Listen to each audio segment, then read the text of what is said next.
if you heard my speech the last time that you were up here, then bear with me because you get to hear it a second time. Hopefully I can impart a couple other words of wisdom there. But really though, congratulations.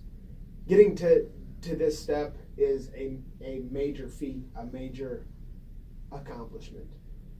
Even of those few folks that we get in the pipeline, as we call it, with interest to come down this path, so few actually get to the point of shipment and get to their basic training site. As a former unit commander, I was lucky and I was happy if out of 10 I would get one to actually show up, final basic training, AIT trained and done.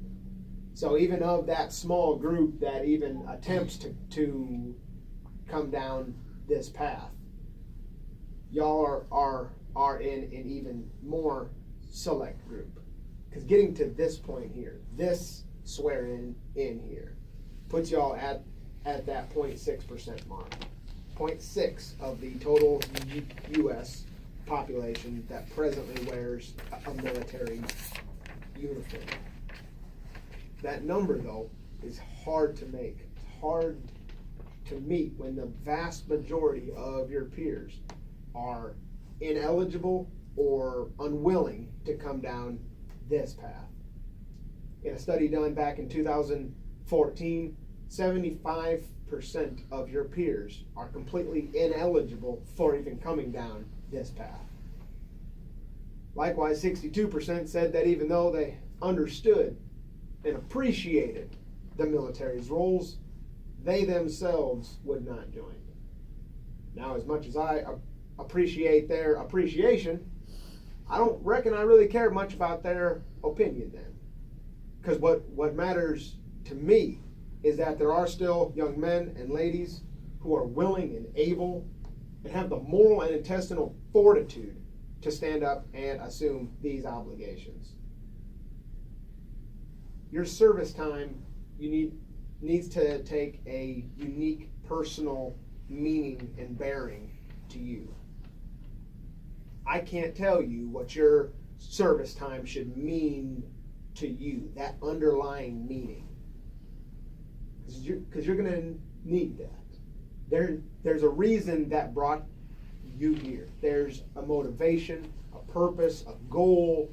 Something brought you here today out of your otherwise civilian lives to come down this path.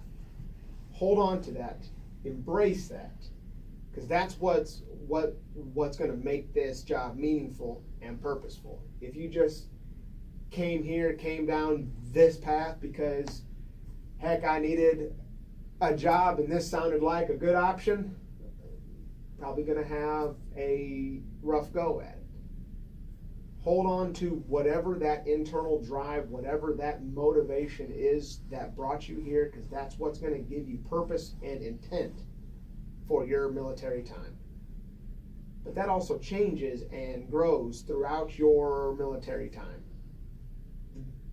The reasons why I'm here and why I'm driving forward now are not the same reasons why I first joined back in 2008. That continues to grow and change as you grow and change. But what I really, really want to drive home to everybody that comes through here to this room is the impact of your military service time on your legacy.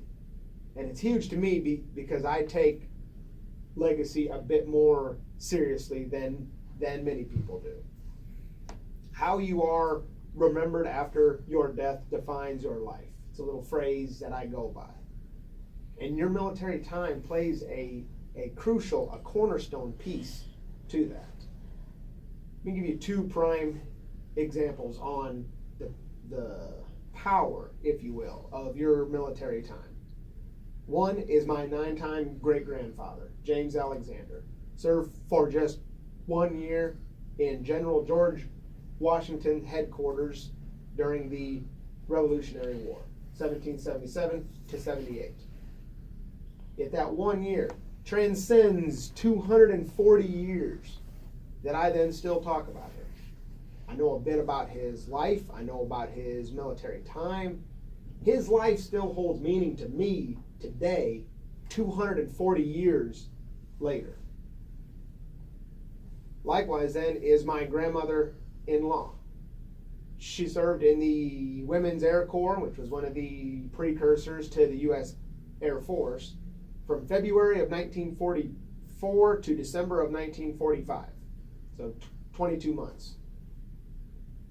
When she passed away just a few weeks ago, the funeral home, when they carried her out, was with a flag draped covering, and at her funeral was granted all rights and honors.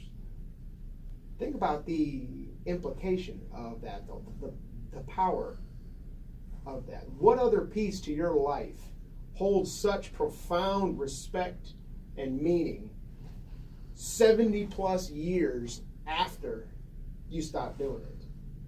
Less than 2 years when she was in her younger age, still held a key respect. 70 years later, that was a crucial part to how she would be remembered at that time. Your military time is a unique attribute to your life that has such generational impact.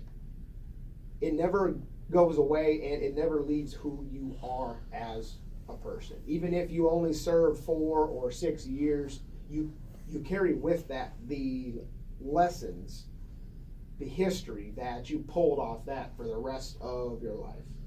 And military time is the kind of thing that kids and grandkids and great-grandkids love to keep track of and cherish that. And that family military history is one of the main reasons why people join now. So again, I say congratulations on getting to this point here. It is definitely of no small feat. The inside of this room or rooms similar to will never be seen by the vast majority of the U.S., let alone of folks who actually stand in your shoes here. So this is a major step, a major feat that came at no small cost. And it is something that you and your family members should all be very proud of. Before we get to the actual oath, though, there are a couple of questions which I have to ask, and I do need a yes or no answer. Have you been briefed on, and do you understand the DoD separation policy and restrictions on personal conduct? Yes, sir. Have you been briefed